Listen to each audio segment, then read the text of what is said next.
Menghitung biaya ekspor. Ini materinya udah ada di menghitung biaya ekspor sini ya. Teman-teman buka kan materinya yang di sini? Buka, Bu. Oke. Buka, Bu. Iya, ada materinya di sini. Jadi mungkin nanti bisa dibaca lagi untuk ngecek apakah jawaban saya benar atau salah. Namanya manusia biasa, kadang saya juga salah gitu kan. Jadi bisa jadi jawaban yang lebih benar ada di jawaban yang lebih benar bisa jadi ada di buku yang di situ. Saya coba lihat dulu hasilnya. Rendah, Bu. Rendah. 8 sampai 8,5 yang paling banyak ya. Di sini ya. Oke. Ada yang 100. Nggak ada yang 100. Yang tadi dokumen ekspor impor langsung banyak yang 100 ya.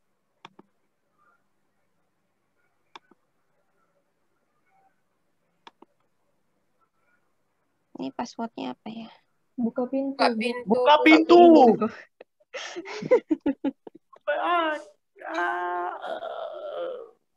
Lupa. Harga pokok adalah pengorbanan biaya yang Abu. Yang A, Bu. ya, pengorbanan biaya yang melihat pada hasil produksi yang dinyatakan yang dalam A, yang A. uang pada waktu tertentu. Sebetulnya ini yang dimaksud dengan harga pokok itu kalau bahasa Inggrisnya cost of goods sold ya. Kalau bahasa Indonesianya harga pokok penjualan gitu ya, HPP ya, harga pokok penjualan. Atau kalau produksi harga pokok produksi gitu ya. Ini harga pokok kita sebutnya. Apabila harga pokok dibuat atas dasar persediaan, maka harga jual produk tersebut ditentukan oleh pembeli dan pedagang ya. Pembeli dan pedagang bukannya produsen dan rugi. Berarti masih ada yang bangun. Berarti produsennya itu nggak berhubungan dengan kayak gitu kan harga pokoknya. Kalau atas dasar persediaan, yang kira-kira yang mana ya? Konsumen dan pembeli bukan, Bu? Produsen dan pemakai, produsen dan pembeli itu menurut saya, Bu. Ada di ini ya, ada di apa namanya? Iya, ada di buku. Iya, saya sendiri di situ, Bu, tertulis kalau produsen akan merasa rugi, Bu, karena nanti harga pasar itu berubah-ubah gitu loh, Bu, kata saya. Betul. Betul. Jadi kalau di sini kan ada 2 jenis ya. Setiap kali kita membuat barang, bisa kita membuat atau make to order atau make to inventory gitu kan, untuk jadi pesanan sesuai dengan pesanan. Di stok. Atau kita buat jadi persediaan kan gitu, di stok kan. Nah, kalau di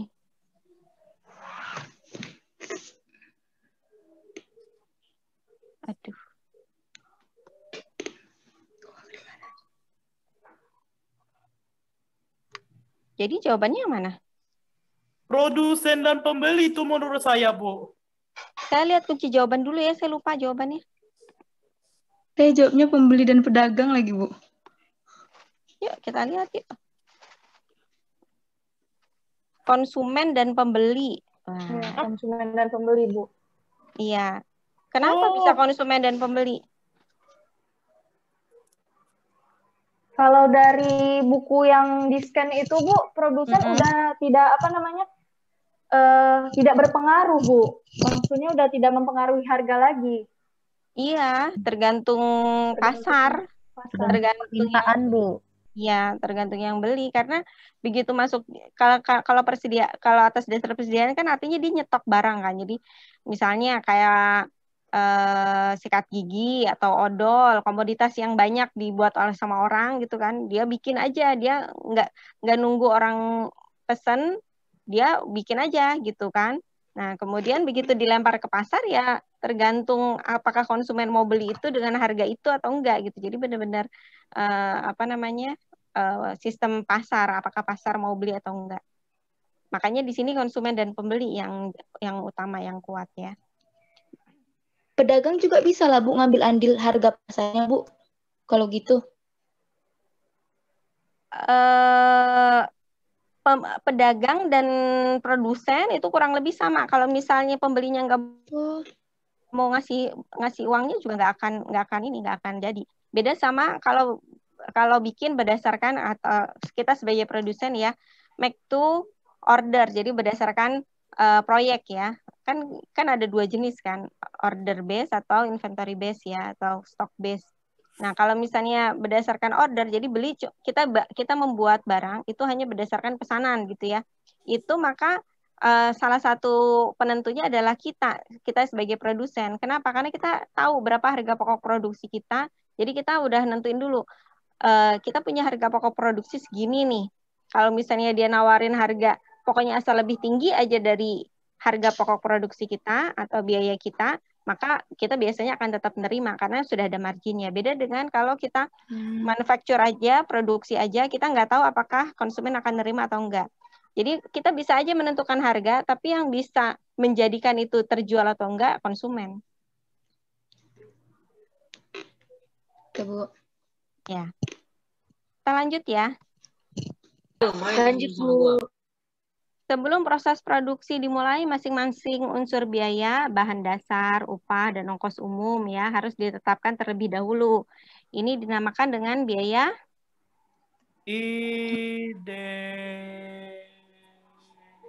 Standar. Biaya standar. Betul, biaya Standar. Iya Bu, standar. Iya, biaya standar. Jadi kalau teman-teman lihat ini biaya material langsung, biaya tenaga kerja langsung atau upah, biaya tenaga kerja, biaya bahan baku langsung atau bahan dasar ya, dan ongkos umum atau biaya overhead. Itu adalah komponen-komponen untuk menghitung harga pokok kan ya, harga pokok produksi. Nah, itu biasanya kita tentukan dulu nih berapa gitu ya masing-masingnya untuk perencanaan. Jadi kita bisa tahu apakah kita bisa efisien dari biaya standar yang sudah kita tentukan. Variansinya berapa sih gitu kan. Semakin kita bisa efisien, itu semakin baik untuk perusahaan ya. Yang keempat, pengorbanan biaya dalam proses produksi yang tidak dapat dihindari dan dapat diperhitungkan sebelumnya. Jadi dia tidak dapat dihindari, tapi dapat diperhitungkan sebelumnya. Apa itu? Tidak langsung. Biaya produk. Biaya produk, Bu. Produk, Bu. Biaya produk ya. Mau nggak mau, betul. Biaya produk. Kayaknya lebih mirip biaya langsung nggak ya?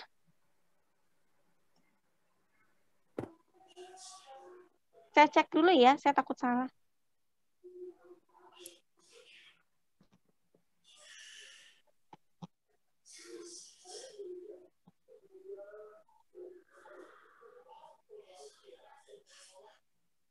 Oh iya, jawabannya biaya langsung. Langsung.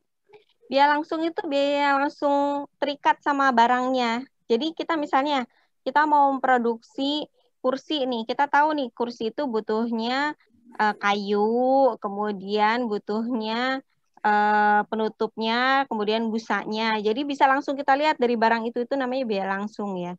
Kemudian berarti kan kita bisa menentukan nih untuk membuat kursi ini biaya tadi ya ada 3 komponennya kan, ada biaya material langsungnya berapa sih, material yang langsung terhubung sama dia tuh apa aja, itu bisa kita langsung lihat. Jadi nggak bisa dihindari karena kalau untuk bikin kursi ya pasti harus ada material langsungnya itu kan. Kemudian dan kita bisa memperhitungkan apa aja yang masuk, bisa kelihatan gitu kan. Itu masuk dalam biaya langsung. Kemudian upah atau tenaga kerja langsung. Jadi untuk bikin itu butuh berapa orang ngerjainnya dan berapa lama ngerjainnya gitu. Upahnya berapa. Nah, itu masuk dalam tenaga kerja langsung.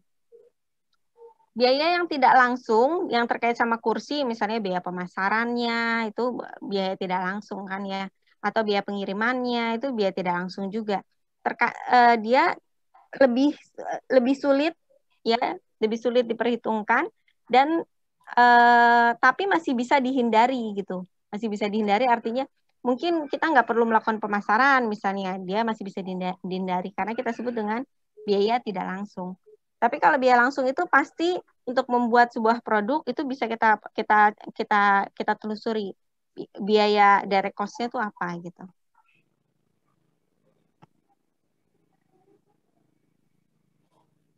Standar biaya yang ditetapkan pada tingkat harga yang paling menguntungkan.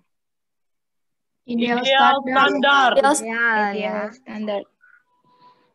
Biaya ideal supaya kita tahu berapa sih kita dapat keuntungan ideal gitu kan, maksimum keuntungan maksimum kita berapa sih gitu kan.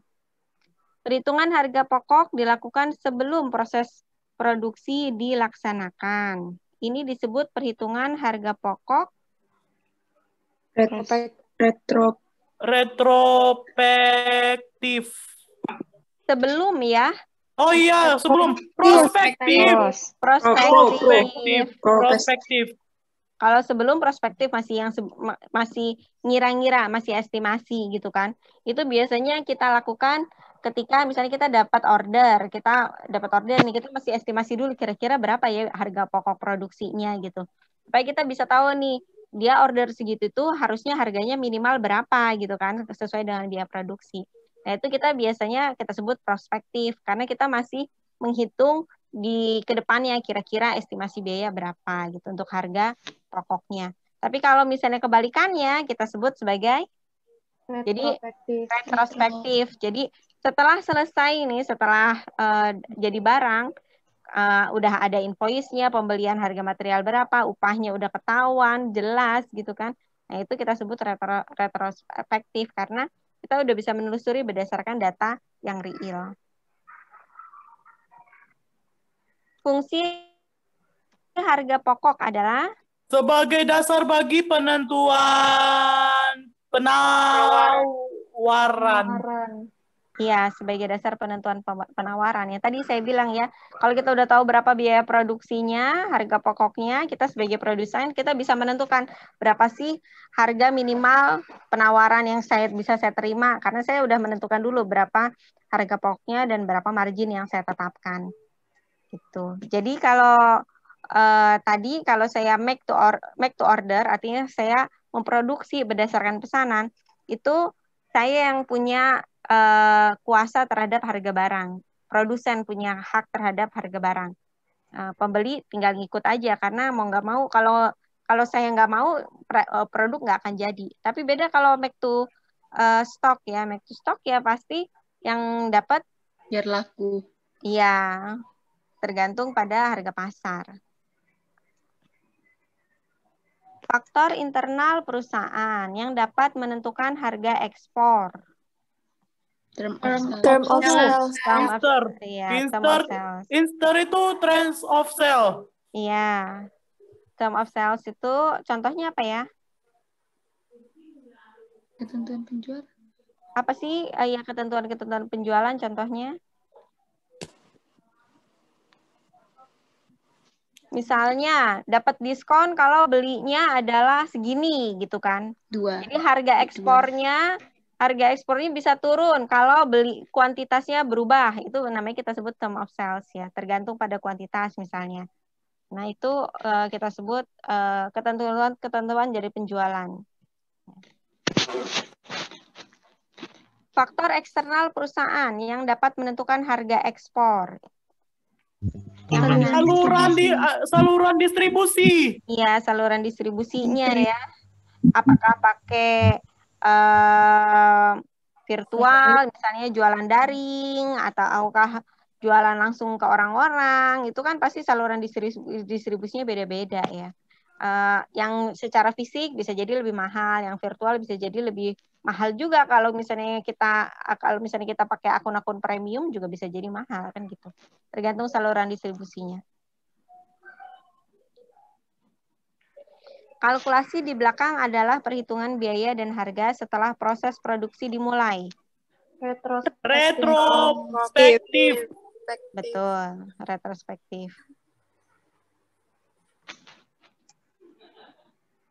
Dilihat dari ilmu biaya bahwa pengorbanan yang tidak melekat dalam proses produksi tidak boleh mempengaruhi harga pokok. Betul. True. Betul ya.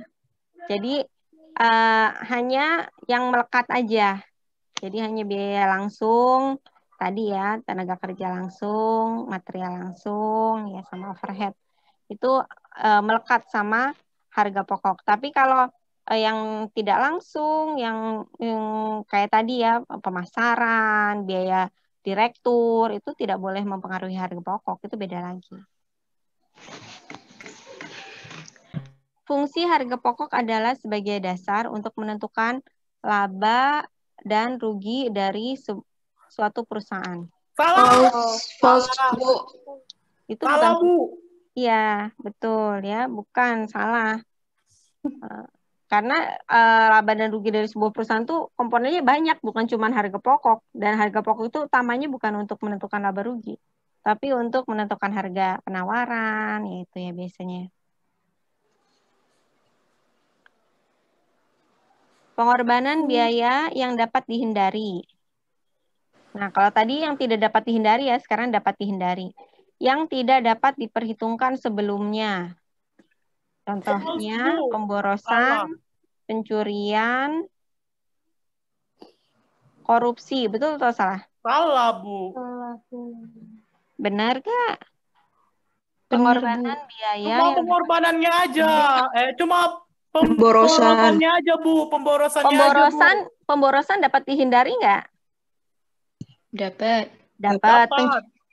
Dapat, Bu. Pencurian bisa Korupsi dapat juga dihindari? bisa. Bisa. Korupsi juga bisa. Asal dibuat sistem yang transparan, kan gitu ya. Iya, Kemudian benar. manajemen mutu yang baik ya. Pencurian juga bisa ya dengan sistem security yang sistemnya. baik. Betul. Jadi itu biaya yang dapat dihindari. Tapi kalau misalnya terjadi pun tidak dapat diperhitungkan. Berarti Berapa banyak yang dicuri, berapa banyak yang dikorupsi, kita nggak tahu biaya yang terjadi kalau misalnya itu terjadi ya. Maka iya. true, ya. Berarti bukan false, Bu. Saya true deh. Bentar ya. True. Saya cek Ya, false, Bu. False, Bu. Jawabannya tuh true. Tuh, kan? Ada di buku. Jawabannya true ya. Oh, true. Bukan false, Bu. Ih. Tahu saya cuma pemborosannya aja, Bu. Ya, itu termasuk salah satunya. Oke, lanjut. Standar biaya yang ditentukan oleh tingkat harga rata-rata selama siklus dinamakan current standard. Harga rata-rata loh. False. Harusnya kalau harga rata-rata itu apa? Average. Normal. Namanya normal standar.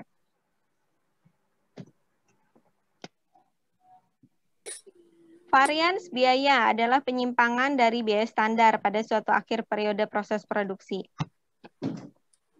Varians biaya dapat menggambarkan tentang efisiensi perusahaan. Betul atau salah? True ya. Betul. True, Bu. Karena kita udah menentukan biaya standarnya.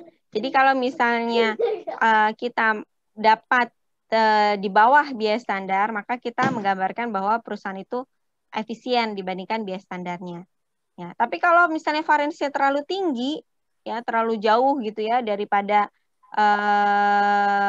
realisasi, itu artinya apa juga itu? Bisa jadi efisiensi, bisa jadi penentuan biaya standarnya salah. Pemborosan. Bisa jadi penentuan biaya standarnya yang salah. Jadi bisa jadi efisiensi, bisa jadi penentuan biaya standar terlalu tinggi gitu ya. Kalau misalnya realisasinya lebih tinggi daripada biaya standar, bisa jadi pemborosan, bisa jadi korupsi. Bisa jadi pencurian ya. Tapi kalau realisasinya di bawah dari biaya standar, kita sebutnya efisiensi. Tapi kalau misalnya variansinya terlalu tinggi dari biaya standar, jadi misalnya efisiensinya sampai 10%, jadi harganya misalnya 100 juta, tapi kita bisa beli bisa memproduksi cuman harga dengan 10 juta gitu kan. Jauh banget gitu. Nah, itu bisa jadi yang salah bukan kitanya yang efisien, tapi bisa jadi penentuan biaya standarnya yang salah gitu kan. Terlalu tinggi. Terlalu tinggi, ya. Merek dagang merupakan faktor internal perusahaan dalam menentukan harga jual ekspor. Betul atau salah? True. False ya. False. Termasuknya dia faktor eksternal ya, yang menentukan nilai merek dagang kita itu bukan kita. Bukan kita sebagai produsen. Yang menentukan nilai merek kita itu sebetulnya adalah pasar. Nah, kita sebutnya faktor eksternal. Nah, jadi ketika kita menentukan harga jual ekspor, bukan cuman kita ketika menentukan harga jual nih, ini mau berapa sih harga kita ketika mau ekspor nih, ini harga barang ini maunya berapa gitu kan, harga jualnya itu mau berapa untuk luar negeri misalnya kan. Nah, kita harus mempertimbangkan macam-macam. Pertama, tadi harga pokoknya berapa, artinya biaya produksi utamanya berapa. Kemudian kita juga harus menentukan juga kira-kira merek dagang kita cukup dikenal nggak di luar negeri. Bisa jadi harga barang kita misalnya tas doa gitu kan. Tahu tas doa nggak ya? Enggak, Bu. Bisa jadi tas doa itu tasnya Hermesnya Indonesia lah ya, tas rajutan dari Jogja. Tahu Hermes kan ya? Maksudnya tas dengan brand yang premium gitu ya. Kalau di Indonesia kan doa.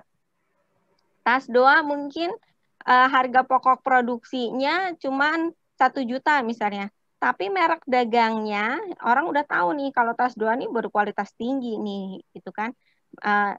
Sehingga karena ada merek dagang, harga jualnya itu bisa jadi 2 juta gitu kan.